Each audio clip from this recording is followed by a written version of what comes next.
Hi, this is Randall here in Texas. And I'm Matt here in Michigan. Today, Randall and I are continuing our series on going through the original Star Trek movies. And today we're doing the second one in the series, Star Trek The Wrath of Khan. Movie came out in 1982 and takes the crew of the Enterprise as they investigate what's going on with the Genesis Project and supposed takeover of the Genesis Project. So, Randall, what do you think about Wrath of Khan? I mean, if you have to ask, um, The Wrath of Khan is one of the best Star Trek movies ever. I don't think that that's going to find very many arguments. It's close with that and Undiscovered Country, especially for the original crew. Um, they did some very different things here, and there's a reason I didn't want to get into it when we were talking about our sequels, because yeah, it's one of the best sequels, but Star Trek the Motion Picture stands so much on its own as its own thing, and then right here you have Star Trek 2 The Wrath of Khan. This is where the original crew gets their real footing and says these are the stories we're going to tell. This is the type of movie we're going to make. Star Trek the Motion Picture, it's its own thing. Go enjoy it for what it is. But from now on, this is where we are going to be, basically. Oh yeah, this one that definitely has like a different feel and stuff than the first one. The first one it's kind of like longer shots and stuff. There isn't necessarily kind of like a villain. There's like a oncoming threat, and they're going out to like meet the threat. And this one, they are doing the going through the, I don't know if you say it undiscovered or whatever, but they're investigating something kind of like unexplainable, and then they come face to face with a true villain. And one of my favorite villains, definitely in Star Trek, of a single person as a villain, Khan. I mean, he is excellent in this movie. Ricardo Montalban. Yep. And his bursting chest muscles, his pectorals. So the thing about this one that it's done so differently, and it's done on such a budget. So the motion picture, it didn't make Paramount really any money very much, and but they still didn't have like the Star Wars killer. This comes out in 1982. Empire Strikes Back came out in 1980, and it does boku bucks. But they're like, we still don't have our own property that's a Star Wars killer. So let's make another Star Trek movie, but we're gonna do it at like a TV budget, like a TV movie budget, which you would never know. Oh my god, they did such a good job on such a shoestring budget. The biggest thing here, as far as like making it is concerned, was that Gene Roddenberry was basically taken out of the picture. It's like, all right, Nicholas Myers is directing this, and it's a miracle that this got made, basically, on the budget it did, and ended up being just one of the best Star Trek movies ever. But as a villain, Khan, what makes him so interesting is that someone was paying attention to canon. Someone was very early on, and this is before TNG, saying, hey, what do we have that we can draw from on the history of this character and all of these characters? And someone came across the episode Space Seed, and like, oh, okay, well, could we do an interesting story about Khan? Could we do something with Khan and start developing that? And then you have one of the most iconic villains of both the original series and the original series movies right up to this day. It was because someone paid attention to canon. If you care about canon like Randall does, it's really important that they took a character from the series and made him the villain in a major motion picture. Pay attention to canon. You'll benefit from it. Fans love you when you do it. What I like about it too is you don't even need to watch the series to enjoy it. They did it in such a good way, the Khan's character, that for the Star Trek fans, that's great. But even for people who don't know the history about it, they do a good enough storytelling in this movie to show, hey, the crew and this guy, they have history. There is some bad blood that Khan has for Captain Kirk. And it's all told well enough in this movie that even if you aren't, Admiral Kirk. Admiral Kirk, yeah, Admiral Kirk. It's kind of interesting though when you're on the ship and stuff. You're the captain or whatever, or when you're taking over the command. But yeah, Admiral Kirk. But that was kind of a little bit different too. Kind of what they were taking in the first movie. We're kind of saying how Admiral Kirk is kind of tired of being like the admiral stuff. He wants to command, a starship. And in this one too, it's kind of in the same boat. Captain Kirk is starting to feel old. That's a big theme about this, is that he's starting to feel old. He doesn't like his birthday, kind of thing, because it means he's getting old, kind of thing. And it goes back on the other thing too. Spock tells him is like, you be taking, the rank of admiral was a big mistake. You're meant to be a captain. And Bones told him the same thing during his birthday. He was just like, this isn't about anything other than that empty seat on a starship. Like you should be there. That's what you should be doing. Him and Spock.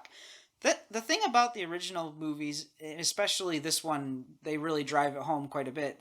They kind of thought this might be the last Star Trek movie. They didn't know that it was going to be this huge thing, but it's like, is that these characters are moving on with their lives. These characters, they're not static anymore like they were in the television series.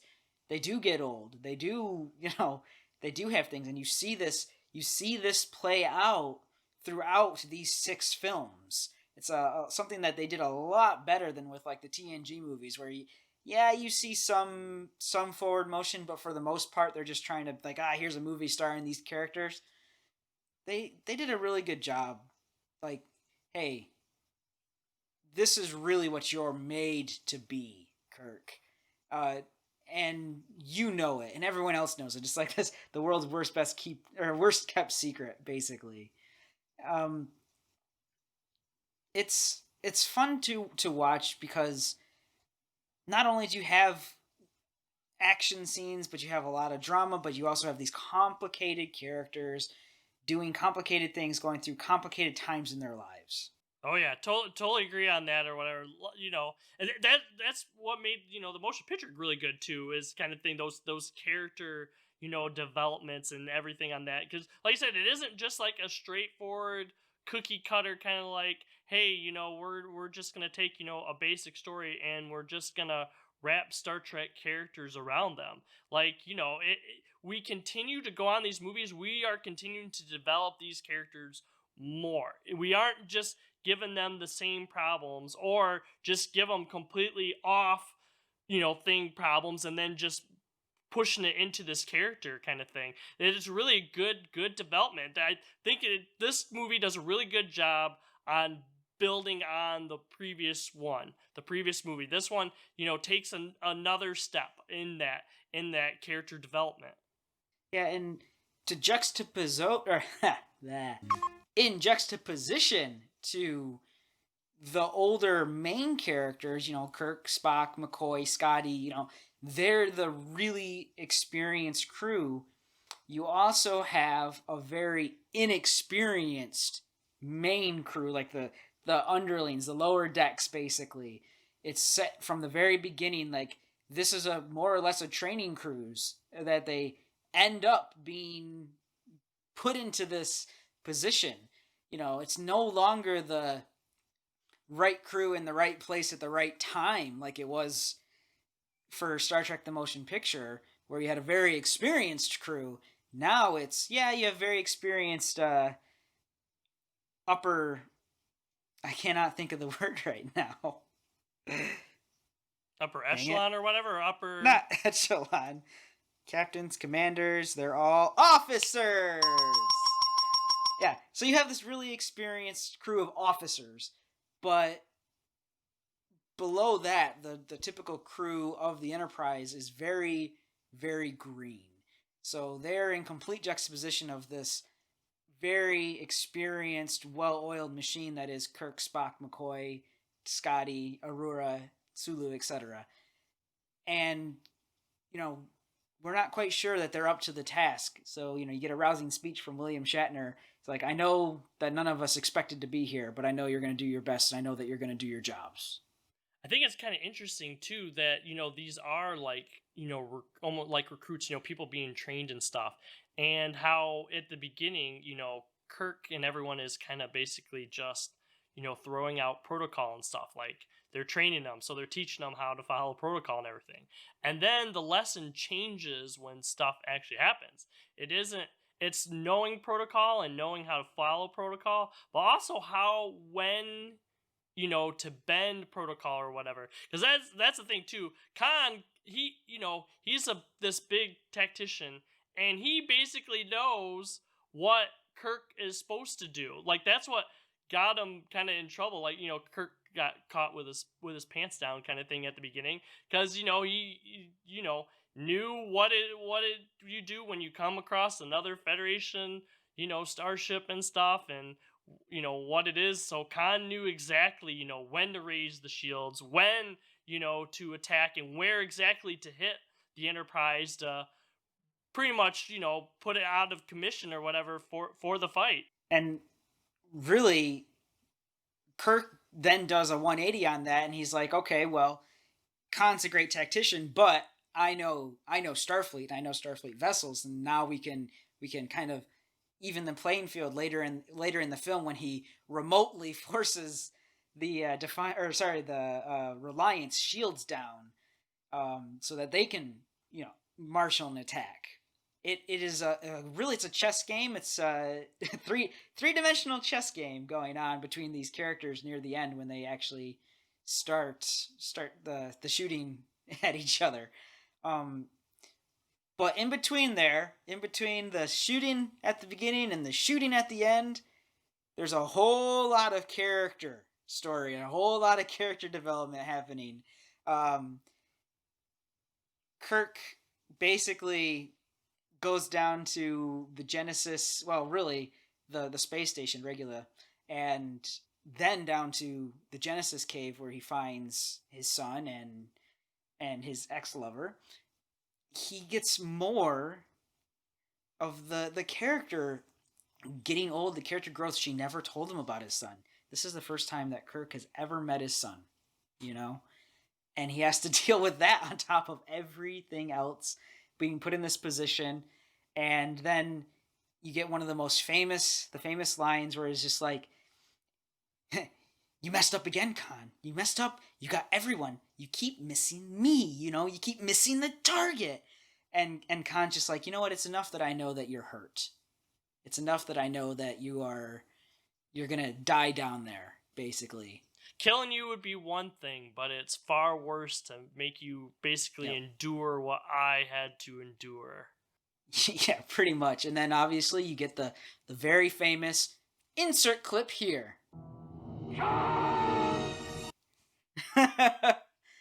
Khan!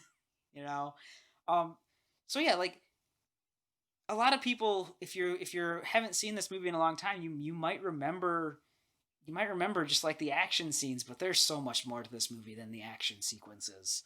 This is about these two men. This is about a movie about getting older. This is a movie about moving on. A movie about recognizing what you are good at, and hopefully you can do that for your life. Basically, there's so much in these, what I call the good Star Trek movies. They don't just tackle one thing. They're many layers. They're like ogres. Many are like onions, like ogres. They have layers. Like cake. Like cake. Cake has layers too. One thing I really liked about this too is the idea of like self-sacrifice kind of thing. Big part. Spock saying the needs of the many outweigh the needs of the few or the one, and it really shows the difference in thinking between like Spock and Khan. Where Spock he sacrificed himself, and it's such a big, touching moment, big part in Star Trek kind of thing, where he sacrifices himself to save the crew of the Enterprise. And in the, on the other side, you have Khan, who even basically is one. He has the Genesis project. He can go away and do whatever he wants, but instead he puts his whole crew at risk just so he can fulfill his own, vendetta against Kirk kind of thing. Follow him into the nebula where where they lose their shields and stuff, and then it's just an even fight between him and Kirk, as opposed to going away with the Genesis you know project. And he was ready and willing to walk away when he thought Kirk was just going to die alone in the cave, but he didn't know that Kirk was going to find a way back to the Enterprise. And then Kirk very smugly was like, we've tried it once your way, Khan. Care to try it my way? And that's enough. Like, it's no longer enough. It's like, okay, now I have to. Like, he asks me to do this. I have to accept it. I have to prove that I'm better than him. I have to prove that I'm superior to him. And then you get the Mutara Nebula scene, and famously reused time and again in Star Trek: The Next Generation.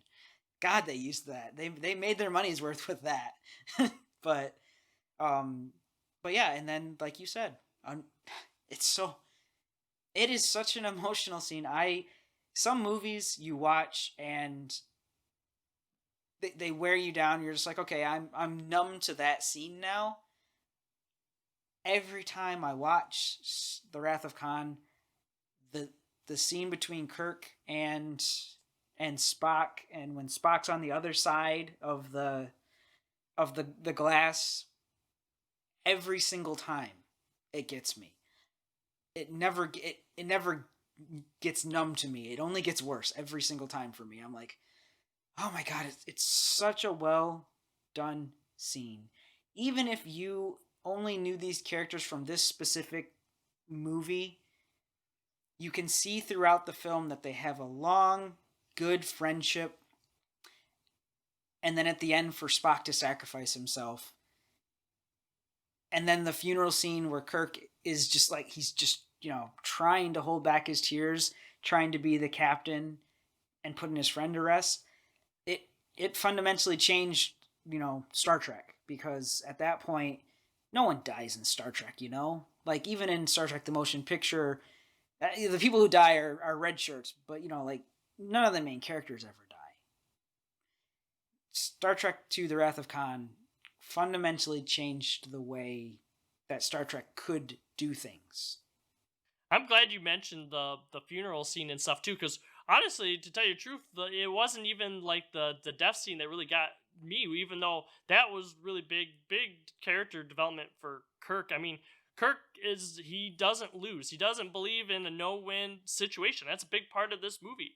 And to see him basically powerless to stop his friend from dying, kind of thing, something he's never experienced before. And then we go to the funeral scene, which I think is a little bit of kind of like a, look back at Spock kind of thing. The big line that gets me is when, Kirk, says, of everyone I've come across or whatever, Spock, was the most human kind of thing. And that's where he gets kind of choked up. And that was a big thing because as part of Spock, that's a big part of Spock is his humanity. Half, Vulcan, half human kind of thing. And the human part is always seen as like the weakness kind of thing. And it kind of a callback to like the motion picture where where Spock is going through to basically just go complete logic to try to kind of like remove like that human side to him. And at the end it's kind of like, well, the next step for V'ger was to find that humanity kind of thing. And so it's interesting to have come in this part with the funeral where the Kirk, says, Spock, who had this duality kind of thing, he exemplified the best parts of humanity and stuff, which I thought, that was really great scene. We're at our best when we're all working together, when we're all working for a goal, and when we sacrifice for each other, for our friends, for our families. That's part of what makes us human. And yes, Kirk, it's fun because when he says that scene, or that line about it, they do a quick cut over to Lieutenant Savick, who's played by Kirstie Alley in this, and it's just like, to her, another Vulcan, kind of like off-putting almost. not quite an insult, but a little surprising for her to hear it. And it's just a really quick cut. But it's that perspective of like humans and human rights, and that's going to be a thing a few weeks from now in Star Trek 6. But just a little perspective shift, and it's just like I said, just 2 seconds, and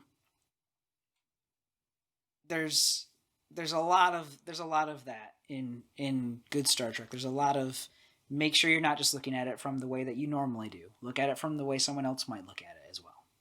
I really like this movie. Even if you're not a Star Trek fan, even if you haven't seen the other movies, I think this movie stands well on its own kind of thing.